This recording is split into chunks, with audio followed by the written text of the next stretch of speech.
karena ini orang keterlaluan gitu. Dia harus bisa buktikan. Masa saya tidak pernah memberi dolar kepada orang, yang ada dolar diberi ke saya sebagai pengacara, dibayar dengan dolar gitu. Dan dia jangan mengatakan bahwa pengacara itu seperti bayi yang harus digendong-gendong gitu. Kalau nggak digendong merengek, apa ini?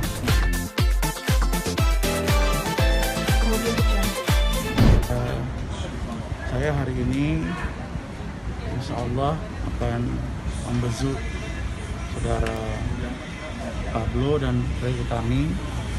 Kemudian saya akan lihat sudah sejauh mana perkembangan mereka. Mudah-mudahan tidak ribut lagi, dan saya akan menyampaikan beberapa pesan yang saya terima di luaran untuk nanti saya sampaikan kepada mereka berdua. Saya juga membawa pesan dari saudara Berdi Kumalasari yang untuk disampaikan ke saudara Gali Ginanjar. Itu aja. Nanti, Berdi nggak bisa datang, kenapa Bang? Berdi bilang lagi agak ada sedikit perbedaan pendapat. Jadi nanti itulah nanti yang akan saya sampaikan ke dalam. Ya mudah-mudahan bisa diluruskan. Saya ke dalam dulu ya. Siap. Oke ya.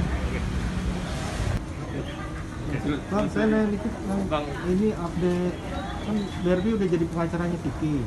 Iya, betul. Itu ada persiapan apa aja, terus udah kontak Angel Elga nggak? Oh begini. Jadi kan banyak yang nanya saya, bahkan ada lawyer juga yang ngomong ke saya, Bang, itu dulu Berbi pernah melaporkan Angel Elga sekitar beberapa tahun yang lalu. Nah, jadi saya tanya, kamu gabung ini karena marah sama Angel, balas dendam atau apa, kan begitu? Dia bilang enggak, karena itu Bang udah yang masa lalu gitu. Tapi ya dia sudah mengatakan bahwa sebaiknya memang seorang perempuan, kalau dia sudah menikah dengan seorang laki-laki, kalau sudah bercerai, janganlah kejelekan mantan suami kita umbar ke publik, karena itu tidak baik. Makanya memang saya lihat Berdi Kumalasari ini dia orangnya luar biasa. Dia bisa berpisah dengan Gali, tapi komitmennya besar gitu untuk bagaimana membantu saudara Gali Ginanjar. Adapun tentang dia sebagai lawyer, persiapannya karena timnya itu ada saya, ada teman-teman, ada Sunan, ada teman-teman yang lain, dia akan mengikut karena dia partner dari saya. Nanti ya kita lihat aja gitu bagaimana kemampuan knowledge-nya, keilmuannya, bagaimana dia merangkai kata-kata dalam merekonstruksi hukum. Udah siap berarti Bang? Dia mengatakan siap. Saya sudah tanya. Udah telepon Angel Elga, komunikasi? Kalau itu Belum. untuk apa? Komunikasi dengan Angel? Untuk ngobrolin tentang kasusnya mungkin? Enggak. Kalau Angel kan dia udah bilang dia nggak mau komunikasi dengan kami. Nah, tetapi, nah ini saya sudah cek Sunan, oke? Saya sudah cek Sunan, saya sudah baca pernyataan dari Ramdan. Tidak ada satupun pengacara yang mengutus seseorang untuk bertemu Angel dan menawarkan dolar. Itu tidak ada. Nah, video itu sedang saya pelajari dengan tim, karena kebetulan kasus saya banyak sekali. Jadi sekarang lagi kita porsi tim untuk melihat, mengedit itu, dilihat mana-mana konten yang kena. Kemungkinan besar pengacara akan melaporkan Angel, karena ini orang keterlaluan gitu. Dia harus bisa buktikan. Masa saya tidak pernah memberi dolar kepada orang, yang ada dolar diberi ke saya sebagai pengacara, dibayar dengan dolar gitu. Dan dia jangan mengatakan bahwa pengacara itu seperti bayi yang harus digendong-gendong gitu. Kalau nggak digendong merengek, apa ini? Ini ilustrasi apa gitu? Dia melecehkan profesi advokat dengan mengatakan menggendong seperti anak kecil, bayi, kalau nggak digendong merengek. Oh, ada berita gitu Bang? Ada pernyataan dia. Nah, jadi ini harus bisa dia buktikan maksudnya apa, ini melecehkan advokat gitu. Kita dibilang baik, merengek nggak direspon, terus kami buat laporan. Mulutmu harimau Angel gitu loh. Yuk nanti bukan berhadapan dengan Vicky lagi, dengan kami gitu. Makanya saya bilang siapapun yang di belakang kau nggak ada urusan gitu. Saya keluar medannya, saya nggak senang cara dia nih. Saya sangat tersinggung. Tim saya mengatakan, kami lihat, dia katakan, ya dia bicara di Feni Rose. Dia mengatakan ini seperti anak kecil, bayi. yang digendong-gendong, kalau nggak merengek. Terus diwawancara di luar ngomong itu juga. Terus dolar, siapa? Saya udah tanya Sunan tidak pernah. Saya sudah baca perjalanan Ramdan mengatakan tidak. Jadi supaya kalian tahu, yang menangani saudara Sunan ini 3 kelompok. Saudara Vicky ini ada 3 kelompok. Kelompok pertama itu Ramdan, khusus menangani kasus laporan Angel di persidangan. Itu Ramdan Alamsyah. Untuk laporan keluarga Vicky itu dilaporkan oleh saudara Baby, adiknya Vicky. Oke? Untuk laporan Vicky pribadi atas ketidakpuasan dia terhadap perilaku saudara Angel Lelga, itu saya sebagai kuasa pelapor. Jadi harus dilihat ini. Nah, sekarang kok dia ngomong menyamaratakan gitu. Ramdan komen, Sunan komen, saya komen. Kapan? Kita nggak pernah menawarkan dolar. Dia ngomong seandainya dikasih juga 100 dolar. 100 miliar. Serah. Assalamualaikum warahmatullahi wabarakatuh. Saudara-saudara sekalian, sekarang di hutan ini kita nggak bisa berseberangan, kita hanya bisa video call dan tidak bisa komunikasi langsung karena ternyata ada sekitar 40 ya tadi ya 41 tahanan yang sedang reaktif corona, sehingga semua kuasa hukum tidak bisa membagi. Kemudian karena posisi di dalam sekarang ada isolasi, maka beberapa tahanan dibawa ke rutan. Termasuklah mereka, belum sempat info ke saya, saudara Pablo dibawa ke rutan Cipinang, kemudian saudara Ray Utami ke Pondok Bambu. Nah, dalam konteks ini mereka masih menunggu hasil kasasi yang dilakukan oleh Gali. Nah, saya akan komunikasi nanti ke Pablo, meskipun kemarin saya sudah membesuk salah satu klien saya, Vicky Prasetyo. Kita bisa komunikasi dengan baik melalui kepala keamanannya, video call, dan itu sudah diekspos ke media. Nah, kemudian saya juga dapat info tadi, saya tanya kepada penjaga bagaimana keadaan saudara Pablo dengan saudara Ray. Katanya masih posisi diam-diaman, jadi belum ada sepertinya titik terang untuk mereka. Ya, kita harapkan kalau nanti bebas jangan sampailah ke ranah perceraian. Jadi infonya mereka ya masing-masing. Jadi kalau saudara Ray datang tamu, Ray akan terima dari keluarga Ray. Kalau Pablo datang tamu, Pablo akan terima. Jadi mereka posisi masih dalam suasana, belum ada dalam pengertian masih dalam suasana keadaan batin yang masih berbeda-beda. Nah, itu satu. Yang kedua, permintaan dari saudara Barbie Kumalasari untuk saya sampaikan pesan beliau kepada saudara Gali Ginanjar. Karena sebagaimana saudara tahu bahwa Barbie Kumalasari dan saudara Denny Lubis itu adalah kuasa hukumnya dari Gali Ginanjar. Itu yang kita tahu ya. Kita tahu. Dan termasuk di dalamnya Barbie Kumalasari dan Denny Lubis termasuk orang yang membantu sebagai penasihat hukum serta membuat memori kasasi. Ini info yang saya terima dari Barbie Kumalasari. Nah, jadi menurut Barbie sekarang saudara Gali lagi sedang kurang nyaman kepada dia, lagi sedang kurang nyaman.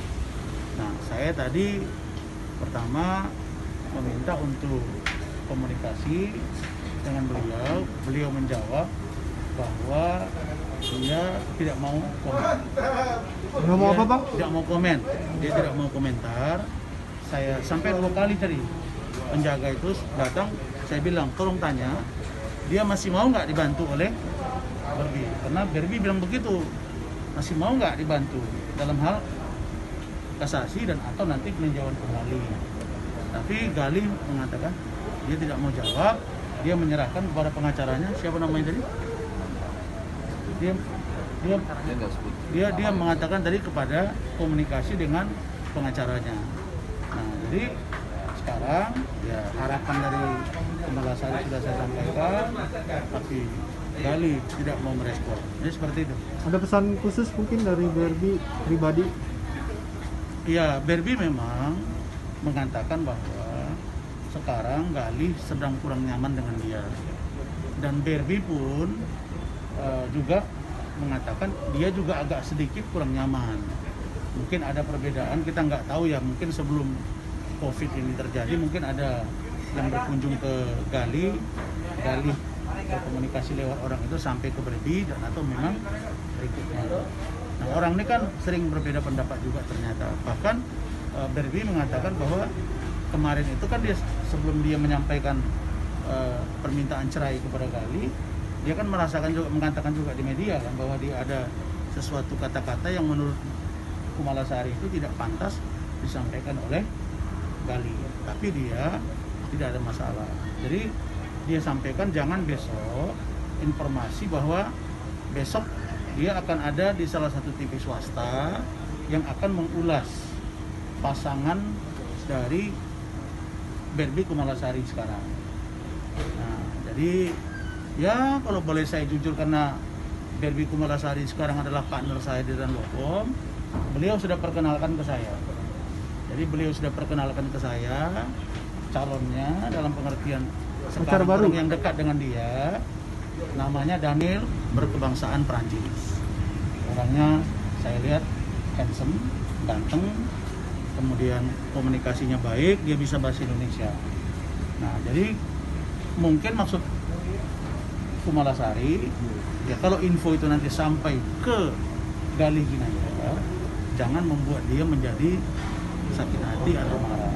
Karena Kumalasari mengatakan, saya kan sekarang bang posisi saya single, saya tidak dalam posisi istri dari saudara Gali. Jadi jangan sampai ada tafsiran-tafsiran bahwa saya meninggalkan Gali begitu saja. Makanya dia mengatakan masalah pasangan dia, apakah itu pacar atau calon suami, sama sekali tidak ada sangkut pautnya dengan perceraiannya dengan saudara Gali Ginanjar. Jangan besok, ini katanya besok itu akan di salah satu TV akan dibahas terkait dengan pasangannya ini. Nah, jangan sampai ada bahasa ini orang ketiga. Tidak. Dia baru kenal dan memang Barbie Kumalasari ini lebih banyak temannya cowok. Dia pun berkenalan dengan saudara Daniel ini juga dari temannya. Jadi tidak ada sama sekali hubungannya. Jadi kalau ada berita-berita katanya Barbie menggandeng cowok bule, belum lagi selesai masalah dengan saudara Gali, itu nggak benar. Yang benar tuh dia baru kenal dengan Daniel, kemudian kemarin waktu di rutan Salemba Daniel dibawa dan berkenalan dengan saya dan orangnya baik. Tentu harapan dia tadi niatnya baik. Masalah dia dengan Daniel tidak ada sangkut pautnya perceraian dengan Gali. Dia berharap harapan Barbie Kumalasari Gali dapat menerima keadaan ini dan dia masih mau membantu untuk proses kasasi dan atau peninjauan kembali. Tapi kalau Gali tidak mau komentar atau memang tidak mau lagi dibantu, ya dia nggak bisa bilang apa-apa. Itu dari Barbie Kumalasari. Oh, itu pesannya. Pemindahan di Cipinang mulai kapan dan sudah berapa hari? Info yang saya terima katanya tadi 1 minggu yang lalu. 1 minggu yang lalu. Jadi abang mau ke Cipinang atau? Saya mungkin besok atau lusa. Karena daerah Pondok Bambu itu kan di Tangerang kan. Hutan Pondok Bambu kan. Timur bang. Timur apa dulu? Perempuan. Bukan yang Ibu Evi Susanti dulu kan di Pondok Bambu. Oh, dia ada 2 itu. Ada 1 di Tangerang, ada 1 di Jakarta Timur. Betul. Kalau Ibu Evi dulu saya jenguk, tahu kan Ibu Evi itu mantan istri Gubernur Sumatera Utara. Yang saya tangani dulu di Pondok Bambu. Jadi saya akan cek nanti saudara Pablo dengan saudara Ray Utami. Tapi info katanya kalau ribut nggak pernah. Ribut seperti yang digambarkan oleh saudara Pablo ke saya itu tidak pernah.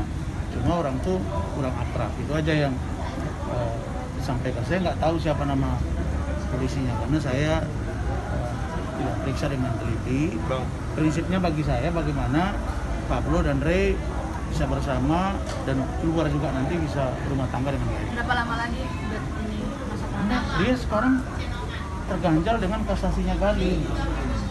Nah, itu yang paling disampaikan Pablo itu, Bang.